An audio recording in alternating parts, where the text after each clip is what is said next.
Kamusta mga kawalang umay? Panibagong araw blessings na naman ngayong araw na to. Heto na nga dahil kakahintay natin na express.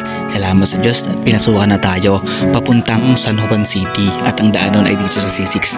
Dumaan din nga pala ako dito sa mga tropa natin dahil tayo yung naunang pasukan ng express at naghihintay din talaga sila. At ayan, shoutout sa kanila kana kuya.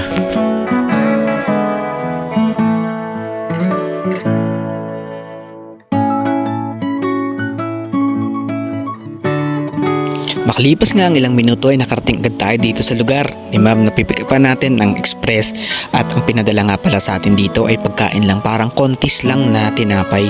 At ayun, so kailangan nating maidala agad sa ating customer dahil yun nga medyo nagmamadali si ma'am sa atin. Kaya ayun, tara samahan nyo at deliver muna natin to. Eto na nga guys at dito tayo dumaan sa C6. Ito nga palang delivery natin ay nagkakahalaga ng 508 pesos papuntang Brooksides. So from Alabang to Brooksides ay nagkakahalaga siya ng 508 pesos. At syempre iba talaga kapag Grab Express instant ka dahil kahit saan ka napupunta na explore mo yung iba't ibang lugar. Hindi katulad kapag Grab Food nandun ka lang sa area kung saan ka nakatambay. At ito na nga guys, pababa na tayo at hanggang sa makarating na rin tayo sa ating customer at hinihintay ko na nga lang din siya dito. So hindi ko na masyadong pinahaba itong video guys para at least magkaroon lang kayo ng idea at mapanood nyo yung bawat express natin.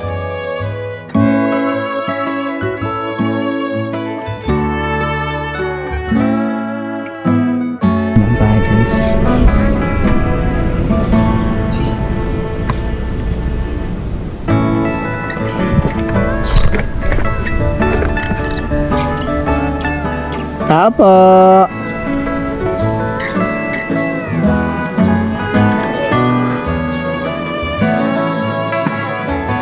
Kay Marshall Salvani pa. Okay na po. Salamat po.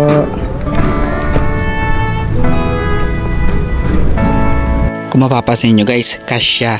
Pero dahil cash siya, ay dun magmumula yung bayad sa pick up natin at nabayaran na tayo ni ma'am dun ng 500 tapos may tip pa tayo syempre.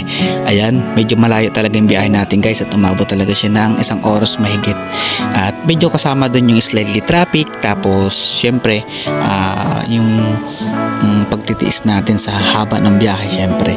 Hindi pa natin kailangan laging mabilis. Ang importante lang dun may deliver natin ng maayos at safety yung products na lagi natin i-deliver. Ayun, salamat nga pala sa lahat ng mga supporters natin dyan sa walang umay. Thank you so much at mag-iingat ang lahat. Peace.